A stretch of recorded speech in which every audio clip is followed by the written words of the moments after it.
Hi vlog! So for today's video, ipapakita ko sa inyo kung paano gawin o kung paano ko ginawa itong ating acrylic medal katulad na nakikita nyo sa videong ito. So dito pa rin sa ating segment na galing-galingan dito lang sa vlog na walang patutunguhan.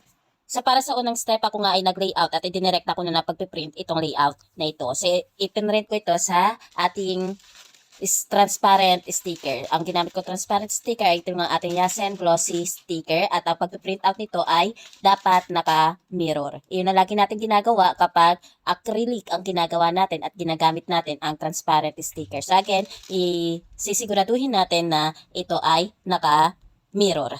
Tapos ito ating ginamit na transparent sticker, pwede ito sa dye ink at sa pigment ink. So pagkatapos nga natin makapag-print, nakikita nyo naman may sobra, kalahati pa yung sobra dito sa ating transparent sticker. Gupitin muna natin yan kasi pwede natin yan gamitin sa iba pang project. So pagkatapos kong gupitin ito ating sobrang transparent sticker ay didikitan naman natin ito sa harap ng vinyl, puting vinyl sticker. Again, puting vinyl sticker ay ididikit natin sa harap kung saan yung printout ng ating layout, sa harap. So ito ang ating vinyl, gugupitin ko rin ito sa gitna kasi nga pasobra, meron pang sobra, So ang ginamit kong vinyl sticker dito ay iTech Matte. So ito yung magsisilbing backing nitong design natin dahil transparent nga ito. Again, ididikit natin sa harap kung saan yung print out ng ating transparent sticker, kung nasaan yung harap. So para sa paglalapat nitong ating vinyl matte sticker dito sa ating transparent sticker, gumamit ako ng laminating machine called Laminate, parang katulad na proseso na paglalagay na phototop para hindi magbubbles, para hindi ako magkanda doble-doble na gawa. Ayoko na ng problema, So, sayang ang materials kapag nagkaroon pa ng problema. So, since nalalakihan ako rito kasi nga 1/2 na ito, tingnan nyo naman, kaya naman gagamit ako ng ating laminating machine sa pagdidikit nitong ating matte sticker sa transparent sticker. So, since natapos na ako, nakikita nyo naman tapos na, tatanggalin ko na, gugupitin ko pala muna ito kasi mahirap siyang i-manage kapag buo, So, gupitin ko muna, sipat-sipatin lang natin para hindi magulo yung ating, o hindi tayo magkamali sa pagkakagupit. So, 5 itong ating ginagawang acrylic medal. Gugupitin ko na muna para mas madaling i-manage kapag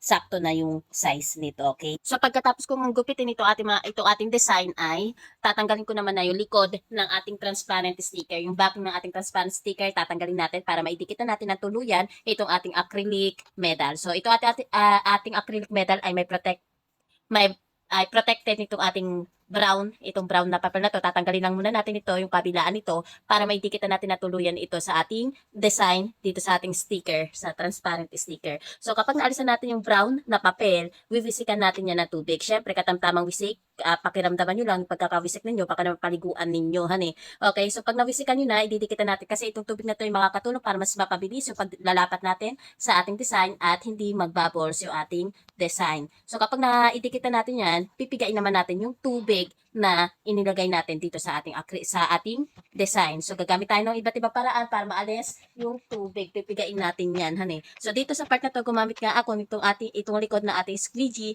para matanggal lahat ng tubig. So kung sa pakiramdam ninyo, okay na, naalis nyo na lahat ng tubig, pakikiramdaman nyo yan, tatanggalin na natin yung excess, yung mga hindi kinakailangan dito sa ating acrylic medal. Iuhulma natin ito ating design sa ating acrylic medal. So gagamit tayo nito ating ating cutter para masundan natin yung shape nitong ating acrylic medal. So again, gagamit tayo ng cutter para masundan yung shape, yung pagkabilog nitong ating acrylic. So sipat-sipatin nyo lang kung okay na yung pagkakahulma nitong ating design. Kung nakasunod na siya, kung may kutab-kutab, tanggalin ninyo, So kapag okay na, doon naman tayo ngayon doon sa pinakalagayan ng ating ribbon, yung paglalagyan ng pangsabit sa leeg. May butas rin yan na parihaba.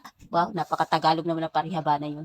May butas yun na parihaba. Syempre, tatanggalin din natin para maipasok natin yung ating ribbon, yung tricolor ribbon natin. So, lahat ng mga ginamit ko rito sa project na ito ay ilalagay ko rito sa ating basket para kung sakali maisipan ninyong gumawa ng inyong DIY na acrylic medal ay pwede nyong gawin. Syempre, dyan kayo sa aking basket o order para hindi kayo maligaw ng landas. Again, so nandito na ako sa part na pagtatanggal o yung bubutasin ko na yung parihaba na lulusutan ng ating tricolor ribbon. Okay? So, once okay na tayo rito, punta naman tayo sa ating paglalagay ng Okay, so ito ribbon. na yung ating tricolor ribbon na ginagamit sa mga medals. Now, order din natin yan. Lalagay ko yan sa ating basket. Okay, so syempre, sukatin lang muna natin kung gaano kahaba yung ating puputulin dito sa ating ribbon na ito. So, madali na magtansya kasi pwede nyo na masukatin ng personal iyan. Kapag okay na sa inyo yung haba, saka natin syempre gugupitin dito sa ating pinaka-ribbon. Tapos, ilalagay natin yan pauusukan, iinitan natin yung kabilaang dulo nito kasi naghihimulmul yan o naglalagas.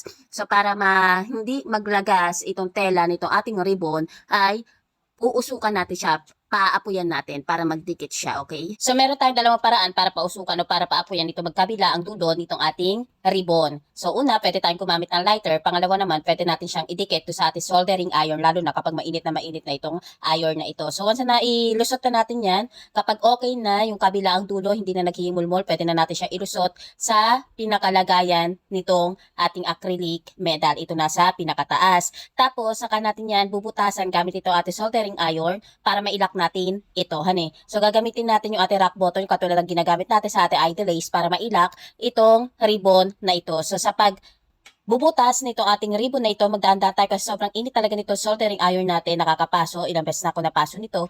Tapos dapat maliit na butas na, baka masyado kayong dalan-dalan sa pagbubutas ay maging napakalaki na ng butas nito, baka lumusot na yung rock bottom natin, honey. So again, alalay lang sa pagbubutas. Dapat yung sakto lang, yung kasyang-kasya lang yung ating pang-lock, okay? So ito na nga yung ating rock bottom. Again, ito rock bottom na ito rin yung ginagamit natin sa paggawa ng ating ID lace. So kapag nailusot na natin ito ating rock bottom, ilalak na natin siya gamit naman ito ating plies. Yan eh. So itong plies ang ginagamit ko sa ngayon kasi wala pa ako nung may may machine para sa paglalak nito ating rock bottom. Wala pa akong pambili, so magsi-order kayo na magsi-order para makabili ko ng ating gamit. So again, pansamantagal muna itong ating malaking plies na ito. So gagamitan ko ito na maliit na tela, lalagay ko rito para hindi bumakat yung ngipin ng ating plies. Again, ito maliit na telang to ay gagamitin ko lamang para hindi bumakat dito sa metal nitong ating panglock yung ngipin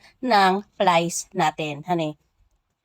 So ito na nga, nailak ko na itong ating ribbon dito sa ating acrylic medal. So once na ilak na natin yan, dyan na magtatapos ang ating project. So nakatapos na tayo ng isang ating acrylic medal. The rest, since 5 nga itong pa-order ko, the rest ay aking ita-timelapse na. So ipapakita ko sa inyo sa pamamagitan ng timelapse kasi sobrang tagal ng video. Ito, paulit-ulit lang naman yung prosesong gagawin natin katulad ng tinuro ko sa inyo kanina sa ating unang sample. Paulit-ulit lang hanggang sa matapos yung 5 pa-order natin. So once na natapos ang lahat, ibabalot na natin siya kasi nga i-deliver natin ito. So ang ginamit ko rito sa pagbabalot ay ang aking logo-logohan.